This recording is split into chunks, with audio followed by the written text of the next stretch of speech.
Anyway, may butag tanan, no?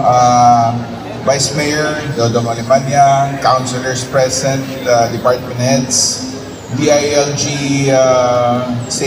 partners, members of the BGMP, BFP, no? Ato mga regular employees, mga COS nato ug ato mga JOs dili sa LGU Iligan, may buntag sa tanan. Kumusta man? Kaning luya-luya akong lawas, kinalang ngita kong energy gikan sa akong mga kauban. Hindi pwede nga magpaluya-luya po ko din. Pero akong problema lang, akong crowd karon sa Cotabato, luya man po. Anong ka na, no? Maybe it's post-Valentine. Nga nag-ikulata kasi mong bana, Michelle? Ha? Ikulata, labing-labing. Anyway, para sa tanan, no, gamayng updates lang kung sa mga nagkapanghitabo last week. No? Last week, I remember, I forgot, no, was it a Monday or a Tuesday na ang International Justice Mission together with the Justice Zone dito sa Iligan, headed by our mga judges nato, no, sa korte, nagpahigayon og isa ka Safer Internet Day. One day siyang activity. It was attended, I attended one of the gathering dito sa Barangay Tambakan, and then during the press conference, it was attended by Queenie Belmonte, I think Monday to Tuesday. Anyway, that was a Monday. Actually, that was a Monday. So, well, again, reminding mga 4-piece beneficiaries sa Barangay Tambakan about OSAEC. Kaya ang Barangay Tambakan used to be number 1, no? Number 1 sa Tibok Iligan as hotspot sa mga OSAEC nato nga cases. But again, after 2 years na sili nato paningkamot, nakita na nato nga ang Iligan City used to be number 2, karon we're now out of top 20 in the entire Philippines. Wala na din bilang, wala na. Ako na i-mention din si Roy Openiano, ay talagsaon na ganisa mo atin ng flag ceremony. May ganit karon na nakita na ako yung presensya. Roy, I miss you, ha. Nalagsa ba? Anong buta nagkita? Good. Nakalimot na tagkong si Lasas Tandoy. Again, we also had a COA entrance conference for Special Education Fund.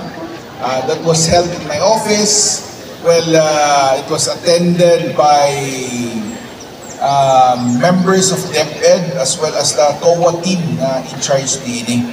Then, for the whole week last week, ang atong DRRMO nagpahigayon ng Incident Command System Executive Course. Kumbaga, this is a training given to all leaders din sa Iligan. Ma-leaders ka man sa imong pamilya, ma-leaders ka man sa opisina, leaders ka man sa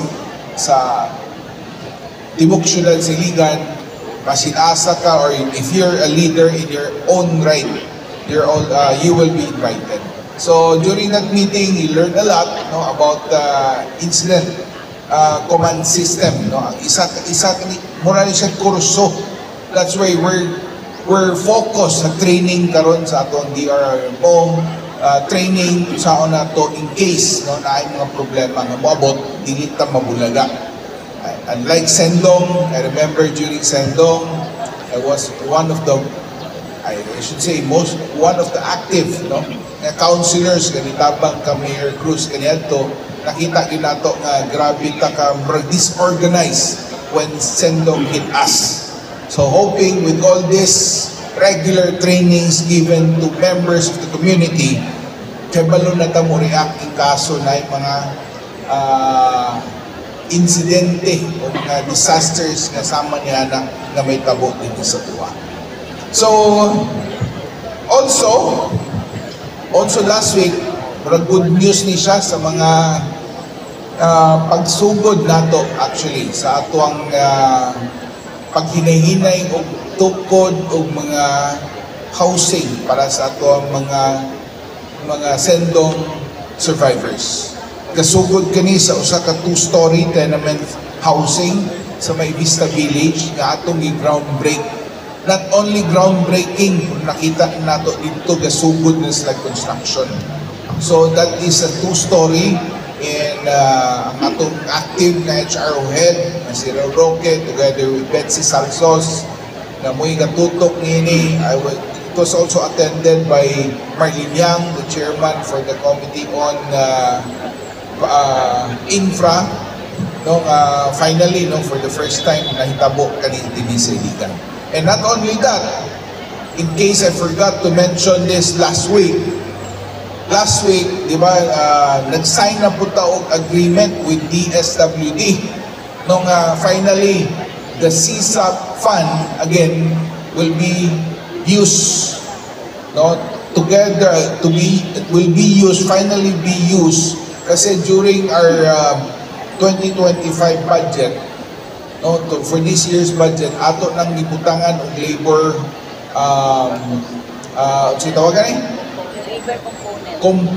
Labor component sa budget para pagtiwas ani maong mga projects. No? Kaya kaniadto na ay funding, na ay cash. Pero ang purpose ng cash para lang sa pagtukod sa materials. Walay labor component. So we are, kumbaga nagsalig kita sa mga volunteer nga motukod kay ang agreement ato ang kato mga biktima supposed to be may mutabang, may mutrabaho apan tungod sa kadaghan, no, sa mga og syempre they have to move on, they have to look for jobs, daily nila nga panginanglanon, wala matutok ito. So this time to make sure that this funding kay hapit naman embargohon ang kwarta were given only up until this term, no, kinanglan na siya magamit. So with this development, we hope to finish the project na katong sobra 166 million mahurot na siya within this year. So congratulations, no, sa mga taong naglihok ini. Again, I would like to inform everyone na kaninga development dili lang ni trabaho sa mayor, trabaho sa pipila kabuk, but again ang involvement sa kadaghanan, no, ang involvement sa pag-realize ni nga produkto, no, gikan sa pagtinabangay, gikan sa unity o united nga effort, no, na makabot nato ang kalambuan para sa tanan. So, padayon ko nga muhatag pa ninyo mga updates. Well, atong last Friday, mas wedding to dito sa may Robinsons. Wala siguro yung politiko ato nga di absent, wala mo absent, no? No, kay hapit namang election. Akin siya wala, si Betsy, no? 120 couples. Lahi mo guning mass wedding yun, actually. Nako'y mga binata na ko sa kasal sa unang konsyal, makaila pa sa kuha. Mayor, binata ba ko sa kasal sa unang sa tuiga to, kalimot na ko. Pero, ano pagyapon sila mo? Nagyapon na ang suporta ni mo kay maninoy ba ka na mo. So, I'm sure na magyapon siguro ikasal din nga maninoy kita. No? Nabay magpakasal o usab. At tula sa opisina, kaya ako'y bahala ninyo. Pwede ka duha, pwede ka tulo. So, again, last week, ang atong Peace and Order Council was awarded, no, somehow recognized as high performing in Region 10 for calendar year 2023 to 2023, for the Peace and Order Council Performance Audit Result. Thank you very much sa atong mga partner, pamayda, sa imong mga kauban sa DILG. No? Thank you very much sa inyong suporta kani siya ato nagkabot hinay-hinay pinagi sa inyong pag-guide kanamo. Ma'am, ako sometimes ako maluoy kung may mayda ba. Never ginato gigamit ang DILG sa politika na. Pero masinsaon, ano sila ba somehow ma-accuse. Trabaho raman tao ni ilaha, wa man na sila mulaban sa tuang, wa man hilabot ang DILG even sa barangay o SK election. Di ba? Himo-himoan ang mga tao mga storya, mas stress na noon sila. So ay lang mo ka-stress, ma'am, our conscience are very clear. Wa gintay, kay balo mo, o kay balo ko, no? Kay balo ang mga tao na wala yun na mo, wa yun nato igamit ang inyong opisina sa pamulitika. Again, sa atong back, no, congratulations for being recognized by the Government Procurement Policy Board and the Philippine Association of Records Officers and Archivists Incorporated for its capacity development program in pursuit of good governance, transparency, and accountability. So, imong i-present, at ako lang na, ayana na lang din tumangat para makita nila. Ipaan niya daw ng mga members sa back. Hayaan nila, 1 week is na wala din eh. Kung di na ako pinangitaan nila, wala mo. Hindi makitaan. Come on. Anyway, you guys deserve it, no? Apili ka na ito. Wala siya, wala. Back lang, back. Busy mo niya sa last week kasi nung ito yun. Congratulations, no, sa mga back members na ni-attend o sa inyong mga recognitions na nadawat.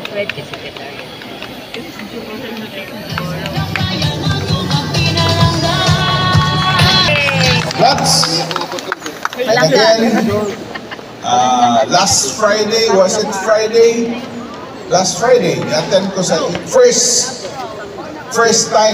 ever CPDO Strategic Planning. Congratulations sa tuwang opisina sa City Planning and Development Office na nagpahigayon sa ilang pinakaunang planning session sa history sa CPDO sa Iligan. Ang planning office, walang planning. So congratulations. I believe, no, karon with able bodies on board, excited ko sa mga may tabo. I would like to tell you, I keep saying this sa campaign, during during the pulong-pulong ba, we need partnership between the congressman and the mayor. Ngano? Kibalo mo ngano? I hope na daghan makonbinsi din eh. Ngano kinahanglan tag good relation between the congressman and the mayor. Because a mayor, kung a mayor kay balo, gamiton niya ang City Planning Development Office nga mo'y muudyok sa tanang opisina, development office din sa Iligan, nga mo produce o plano para sa ilang kaugalingong sektor. Ikan sa agrikultura, sa city, sa vet, sa tanang opisina nga development office. City Health, City, nga kinanglan natong tabang sa mga programa sa national government. This is where we submit our intent, our plans and programs to the Regional Development Council. Diba? Regional Development Council, gikan dito sa RDC, NEDA may gadala na, ilang isubmit sa NEDA Manila through a resolution by the RDC. Pag-abot sa resolution, included na sa plans and programs for Region 10. Dali na dahil kayo para sa mga congressman sa lain-laing distrito sa Region 10 na mulabi ni Ani dito sa Manila sa mga department secretaries. Kay sila may ilado dito sa Manila, ang ilang trabaho sa congressman gikan ko diha, kabalo ko sa trabaho, mulabi. Kuyog ang mayor sa Iligan ug ang planning office mulabi ta dito nga ma-included kini sa GAA sa budget for the next year. So you see a lot of development coming from our neighboring provinces because ngano tungod kay maayo ang relasyon sa ilang governor, ilang congressman o ilang mga mayor. Diba? Kabalo na mo siya kung pasabot. Kabalo na mo siya kung pasabot. Di na lang ako isulti. Pero kung kamo, if you favor development, ayaw ng tangaway. Kanang mo encourage yung disunity, mo encourage yung away. Di ba? Kita din sa Iligan, sige lang tayo inuwa, tayo asinso, tayo ano. Nga naman, kita mismo, wata kasamot, asa ta paingon. Correct ba? Aminaw ba ka, Michelle?